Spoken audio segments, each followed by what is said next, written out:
بسم اللہ الرحمن الرحیم۔ میرے انتہائی قابل احترام بزرگوں، بھائیوں، السلام علیکم ورحمۃ اللہ وبرکاتہ۔ پیارے اسلامی بھائیوں، آج کے درس و بیان میں حضرت عثمان غنی رضی اللہ تعالی عنہ کے فضائل آپ کی خدمت میں پیش کرنے کی سعادت حاصل کرنا چاہتا ہوں۔ اللہ تعالیٰ سے دعا ہے کہ اللہ تعالیٰ ہمیں اپنے بزرگانے کی عزت و احترام کرنے اور ان کے نقش قدم پر چلنے کی توفیق عطا فرمائے۔ پیارے اسلامی بھائیوں، مدینے میں اور آس پاس کے تمام علاقوں میں زبردست قحط پڑا ہوا تھا۔ فاقوں پر نوبت آ چکی تھی، لوگ بھوکوں سے مر رہے تھے۔ جن لوگوں کے پاس جائیداد وغیرہ تھی، نہایت ہی سستے داموں فروخت کر کے ادھر ادھر سے کھانے پینے کی چیزیں حاصل کر رہے تھے۔ حضرت عثمان غنی رضی اللہ تعالی عنہ کے گھر والوں نے انہیں بتایا کہ ایک باغ بہت ہی سستا فروخت ہو رہا ہے، بہتر ہے کہ آپ رضی اللہ تعالی عنہ اسے خرید لیں۔ آپ رضی اللہ تعالی عنہ روپے لے کر اس طرف چل دیے، لیکن راستے میں لوگوں کو بھوک سے مرتے دیکھا تو آپ رضی اللہ تعالی عنہ کی آنکھوں میں آنسو آ گئے اور وہ تمام پیسہ لوگوں میں تقسیم کر دیا اور خود خالی ہاتھ گھر واپس آ گئے۔ تو گھر والوں نے پوچھا، آپ باغ خرید آئے ہیں؟ تو آپ رضی اللہ تعالی عنہ نے فرمایا، ہاں، میں جنت میں تمہارے لیے باغ خرید آیا ہوں۔ پیارے اسلامی بھائیوں، ایک اور واقعہ ہے۔ مدینے میں پانی کی بہت کمی تھی اور ایک کنواں یہودیوں کے قبضے میں تھا جس کا نام روما تھا۔ رسول اللہ صلی اللہ علیہ وسلم نے اعلان فرمایا کہ جو شخص یہ کنواں خریدے گا اور اسے مسلمانوں کے لیے وقف کرے گا اور اس میں سے اپنے لیے اتنا ہی پانی لے گا جتنا دوسرے مسلمان، میں اسے جنت کی بشارت دیتا ہوں۔ یہ سن کر حضرت عثمان رضی اللہ تعالی عنہ فوراً وہاں گئے اور کنواں خرید لیا، پھر اسے گہرا بھی کرایا۔ آپ رضی اللہ تعالی عنہ نے اس کنویں میں سے ہمیشہ دوسرے مسلمانوں جتنا ہی پانی لیا۔ پیارے اسلامی بھائیوں، ایک روز آپ رضی اللہ تعالی عنہ نے رسول اللہ صلی اللہ علیہ وسلم کو یہ فرماتے ہوئے سنا، جو کوئی مسجد نبوی کے لیے اپنی زمین دے گا اور اسے وسیع کرے گا، اس کے لیے جنت میں گھر ہے۔ یہ آپ رضی اللہ تعالیٰ عنہ ہی تھے جنہوں نے اپنی زمین مسجد نبوی کے لیے فوراً پیش کر دی۔ اس طرح رسول اللہ صلی اللہ علیہ وسلم نے لشکر اسرا کے لیے سامان دینے کے لیے فرمایا تو حضرت عثمان غنی رضی اللہ تعالی عنہ وہ شخص تھے جنہوں نے آدھے لشکر کے لیے ساز و سامان مہیا کیا۔ اس روز آپ رضی اللہ تعالی عنہ نے 980 اونٹ اور گھوڑے دیے۔ اسی طرح غزوہ تبوک میں آپ رضی اللہ تعالی عنہ نے 940 اونٹ لا کر دیے۔ اس کے بعد 60 گھوڑے بھی لا کر دیے۔ ان پر 1000 دینار خرچ آئے۔ پیارے اسلامی بھائیوں، ایک روز رسول اللہ صلی اللہ علیہ وسلم اپنے مکان میں تشریف فرما تھے۔ آپ صلی اللہ علیہ وسلم فرش پر لیٹے ہوئے تھے۔ اس وقت حضرت ابو بکر صدیق رضی اللہ تعالی عنہ نے اندر آنے کی اجازت مانگی۔ آپ صلی اللہ علیہ وسلم نے اسی طرح لیٹے رہے اور انہیں اندر آنے کی اجازت دے دی۔ تھوڑی دیر بعد حضرت عمر رضی اللہ تعالیٰ عنہ تشریف لائے اور اندر آنے کی اجازت مانگی۔ آپ صلی اللہ علیہ وسلم انہیں بھی اسی حالت میں اندر آنے دیا۔ ان کے بعد حضرت عثمان رضی اللہ تعالیٰ عنہ تشریف لائے۔ ان کی آواز سن کر آپ صلی اللہ علیہ وسلم فوراً اٹھ بیٹھے، اپنے کپڑے درست کیے اور حضرت عائشہ صدیقہ رضی اللہ تعالیٰ عنہا سے فرمایا اپنے کپڑے درست کر کے بیٹھو۔ جب حضرت عثمان غنی رضی اللہ تعالیٰ عنہ ملاقات کر کے واپس چلے گئے تو حضرت عائشہ رضی اللہ تعالیٰ عنہا نے آپ صلی اللہ علیہ وسلم سے حیران ہو کر پوچھا، یا رسول اللہ صلی اللہ علیہ وسلم، جب ابو بکر آئے تو آپ صلی اللہ علیہ وسلم اسی طرح بیٹھے رہے، عمر آئے تب بھی آپ صلی اللہ علیہ وسلم اسی طرح لیٹے رہے، پھر عثمان کی باری میں کیوں اٹھ بیٹھے اور مجھے بھی کپڑے درست کرنے کے لیے فرمایا؟ یہ سن کر آپ صلی اللہ علیہ وسلم نے جواب میں ارشاد فرمایا، عثمان وہ شخص ہے جن سے فرشتے بھی شرم کرتے ہیں، یعنی وہ اتنے حیادار ہیں۔ پیارے اسلامی بھائیوں، ایک مرتبہ رسول کریم صلی اللہ علیہ وسلم ایک ایسے مقام پر کھڑے تھے جہاں گھٹنوں تک پانی تھا، سب لوگ پائنچے اوپر کیے کھڑے تھے۔ اتنے میں حضرت عثمان رضی اللہ تعالیٰ عنہ بھی وہاں آ پہنچے۔ انہوں نے پائنچے نہ اٹھائے اور اسی طرح سب کے پاس پہنچ گئے، یعنی سب لوگوں کے سامنے اپنی ٹانگیں گھٹنوں تک ننگی کرنے میں بھی شرم محسوس کی۔ آپ رضی اللہ تعالیٰ عنہ کے بارے میں رسول کریم صلی اللہ علیہ وسلم نے ارشاد فرمایا، یہ اگرچہ نبی نہیں ہیں لیکن میرے اصحاب اور میری امت کے تمام لوگوں میں سے وہ بھی ہیں جو جنت میں میرے ساتھی ہوں گے۔ پیارے اسلامی بھائیوں، ایک شخص قبرستان میں کھڑا رو رہا تھا اور اس قدر رو رہا تھا کہ داڑھی آنسوؤں سے تر ہو گئی تھی۔ حضرت عثمان کے دوست ہانی نے دیکھا، وہ حضرت عثمان غنی رضی اللہ تعالیٰ عنہ تھے۔ لوگوں نے ان سے پوچھا، آپ جنت اور دوزخ کا ذکر کرتے ہوئے تو نہیں روتے، قبروں کو دیکھ کر کیوں رو پڑے ہیں؟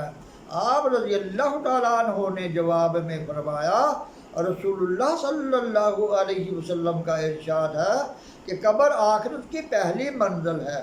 جو شخص یہاں سے نجات پا جائے گا اس کے لیے آگے کی منزلیں آسان ہو جاتی ہیں، اور پہلی منزل سے نجات نہ ملے تو آگے کی منزلیں اس سے بھی زیادہ سخت ہوتی ہیں۔ حضرت صلی اللہ علیہ وسلم کا یہ فرمان سنانے کے بعد حضرت عثمان غنی رضی اللہ تعالیٰ عنہ بولے، خدا کی قسم میں نے قبر جتنا ہولناک منظر نہیں دیکھا۔ ہم قبر کی عذاب سے اللہ تعالیٰ کی پناہ مانگتے ہیں۔ پیارے اسلامی بھائیوں، حضرت ابو اشعری رضی اللہ تعالیٰ عنہ ایک روز اپنے گھر سے نکلے اور یہ سوچتے ہوئے مسجد نبوی کی طرف گئے کہ آج کا دن رسول اللہ صلی اللہ علیہ وسلم کے ساتھ بسر کرنا چاہیے، لیکن آپ صلی اللہ علیہ وسلم کو مسجد نبوی میں تشریف فرما نہ پا کر لوگوں سے پوچھا تو انہوں نے بتایا آپ صلی اللہ علیہ وسلم فلاں جانب تشریف لے گئے ہیں۔ ابو موسیٰ اشعری رضی اللہ تعالیٰ عنہ بھی اس سمت چل پڑے، چلتے چلتے عریس کے کنویں تک پہنچ گئے۔ انہوں نے دیکھا رسول کریم صلی اللہ علیہ وسلم کنویں کی مندیر پر پاؤں لٹکائے بیٹھے تھے۔ کنویں کے ارد گرد ایک احاطہ تھا۔ میں آپ صلی اللہ علیہ وسلم کے قریب پہنچا، سلام کیا اور پھر احاطے کے دروازے پر آ کر بیٹھ گیا۔ اس وقت میرا دل چاہا میں اسی طرح حضور صلی اللہ علیہ وسلم کا دربان بن کر بیٹھا رہوں۔ اتنے میں کسی نے آ کر دروازے پر دستک دی۔ میں نے پوچھا کون ہے؟ جواب ملا ابو بکر۔ میں نے انہیں ٹھہرنے کے لیے کہا اور جا کر رسول اللہ صلی اللہ علیہ وسلم کو اطلاع دی کہ ابو بکر حاضری کی اجازت چاہتے ہیں۔ آپ صلی اللہ علیہ وسلم نے فرمایا انہیں اجازت دے دو اور جنت کی بشارت بھی دے دو۔ چنانچہ میں نے حضرت ابو بکر صدیق رضی اللہ تعالیٰ عنہ سے جا کر کہا چلیے آپ کو مبارک ہو، رسول اللہ صلی اللہ علیہ وسلم نے آپ کو جنت کی بشارت دی ہے۔ پیارے اسلامی بھائیوں، ابو بکر صدیق رضی اللہ تعالیٰ عنہ خوش ہو کر اندر آئے اور سلام کرنے کے بعد آپ صلی اللہ علیہ وسلم کے دائیں طرف پاؤں لٹکا کر بیٹھ گئے۔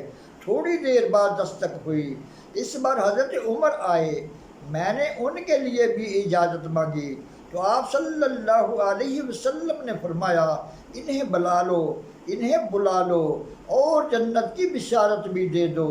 حضرت عمر بھی میری زبانی یہ خوشخبری سن کر خوش ہوئے اور اندر آ کر آپ صلی اللہ علیہ وسلم کے بائیں جانب بیٹھ گئے۔ میں پھر دروازے کی طرف لوٹ آیا۔ تھوڑی دیر گزری تھی کہ پھر دستک ہوئی۔ میں نے پوچھا تو معلوم ہوا عثمان غنی تشریف لائے ہیں۔ رسول کریم صلی اللہ علیہ وسلم کو اطلاع دی تو آپ صلی اللہ علیہ وسلم نے فرمایا انہیں بھی بلا لو اور ان مصیبتوں کی وجہ سے جو ان پر ٹوٹنے والی ہے انہیں جنت کی بشارت دے دو۔ میں نے عثمان رضی اللہ تعالیٰ عنہ سے جا کر وہی کہہ دیا۔ آپ رضی اللہ تعالیٰ عنہ اندر آئے اور آپ صلی اللہ علیہ وسلم کے پیچھے بیٹھ گئے اور رسول اللہ صلی اللہ علیہ وسلم کا اشارہ حضرت عثمان غنی رضی اللہ تعالیٰ عنہ کی دردناک شہادت کی طرف تھا۔ پیارے اسلامی بھائیوں، کنویں پر چاروں حضرات جس ترتیب سے بیٹھے تھے ان کی آخری آرام گاہیں بھی اسی ترتیب سے ہیں۔ محمد بن حنیفہ نے اپنے والد حضرت علی رضی اللہ تعالیٰ عنہ سے پوچھا رسول اللہ صلی اللہ علیہ وسلم کے بعد کون سا شخص افضل ہے؟ تو حضرت علی رضی اللہ تعالیٰ عنہ نے فرمایا ابو بکر صدیق۔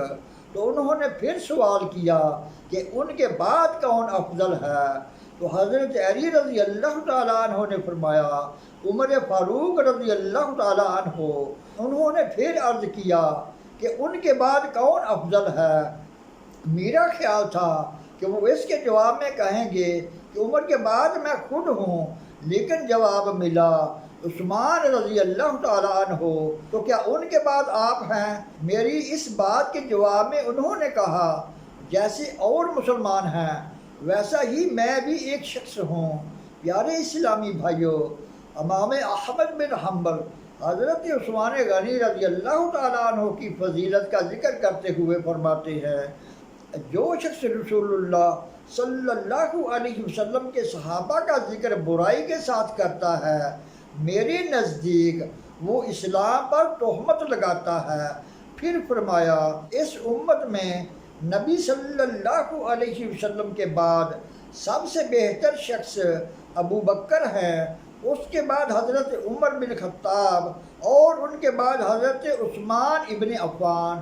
ہم ان تینوں کو اسی طرح سب سے بہتر سمجھتے ہیں جس طرح رسول اللہ صلی اللہ علیہ وسلم کے صحابہ نے سمجھا اور تمام صحابہ کو اس پر اتفاق تھا۔ امام احمد بن حنبل رحمۃ اللہ تعالیٰ علیہ سے پوچھا گیا اور علی رضی اللہ تعالیٰ عنہ آپ رحمۃ اللہ تعالیٰ علیہ نے فرمایا حضرت علی رضی اللہ تعالیٰ عنہ اہل بیت میں سے ہیں اور جو شخص علی رضی اللہ تعالیٰ عنہ کی امامت کا قائل نہیں وہ اپنے گھر کے گدھے سے زیادہ جاہل ہے۔ پیارے اسلامی بھائیوں، ایک روز رسول کریم صلی اللہ علیہ وسلم ایک شخص کے جنازے کی نماز پڑھانے تشریف لائے، لیکن مردے کو دیکھ کر نماز نہ پڑھائی اور واپس لوٹ گئے۔ لوگوں کو بہت حیرت ہوئی۔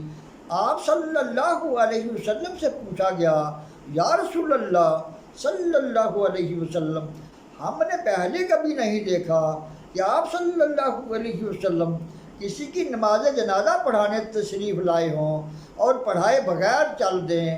یہ سن کر آپ صلی اللہ علیہ وسلم نے ارشاد فرمایا، جو شخص عثمان رضی اللہ تعالیٰ عنہ سے حسد کرتا ہے ان کے لیے دل میں بغض اور کینہ رکھتا ہے، اور اب اللہ تعالیٰ اس سے بغض رکھتا ہے، لہذا میں ایسے شخص کی نماز جنازہ نہیں پڑھا سکتا۔ پیارے اسلامی بھائیوں، اور رسول کریم صلی اللہ علیہ وسلم نے ایک روز لوگوں سے ارشاد فرمایا، میری بات تم لوگ ایک دن ایک شخص کی کثرت سے بیعت کرو گے، یعنی اسے اپنا خلیفہ تسلیم کرو گے۔ وہ شخص اس وقت پھولدار ریشمی چادر اوڑھے ہوئے ہوگا اور وہ شخص جنتیوں میں سے ہوگا۔ یہ الفاظ عبداللہ بن شفیق اور عبداللہ بن حوالہ نے بھی سنے تھے۔ وہ بیان کرتے ہیں کہ جس روز حضرت عثمان رضی اللہ تعالیٰ عنہ کو خلیفہ چنا گیا اور آپ رضی اللہ تعالیٰ عنہ کی بیعت لی جا رہی تھی، اس روز ان کے گرد لوگ کثرت سے جمع تھے اور آپ رضی اللہ تعالیٰ عنہ نے پھولدار ریشمی چادر اوڑھ رکھی تھی۔ پیارے اسلامی بھائیوں، رسول اللہ صلی اللہ علیہ وسلم نے ایک روز فرمایا، میری امت کے ایک شخص کی شفاعت پر آج کے زندہ لوگوں میں سے ایک آدمی جنت میں داخل ہوگا، اور شفاعت کرنے والے شخص عثمان بن عفان ہوں گے، یعنی حضرت عثمان قیامت کے روز ایک شخص کی بخشش کے لیے اللہ تعالیٰ سے درخواست کریں گے اور اللہ تعالیٰ ان کی درخواست منظور فرمائیں گے، جبکہ اس روز شفاعت کا حق صرف اور صرف رسول اللہ صلی اللہ علیہ وسلم کو ہوگا۔ اللہ تعالیٰ سے دعا ہے کہ اللہ تعالیٰ ہمیں درس و بیان کو سمجھنے، اپنے بزرگان دین کے نقش قدم پر چلنے، ان کی عزت اور احترام کرنے کی توفیق عطا فرمائے، اور اللہ تعالیٰ ہمارے ایمان کی حفاظت فرمائے۔ وما علینا الا البلاغ المبین۔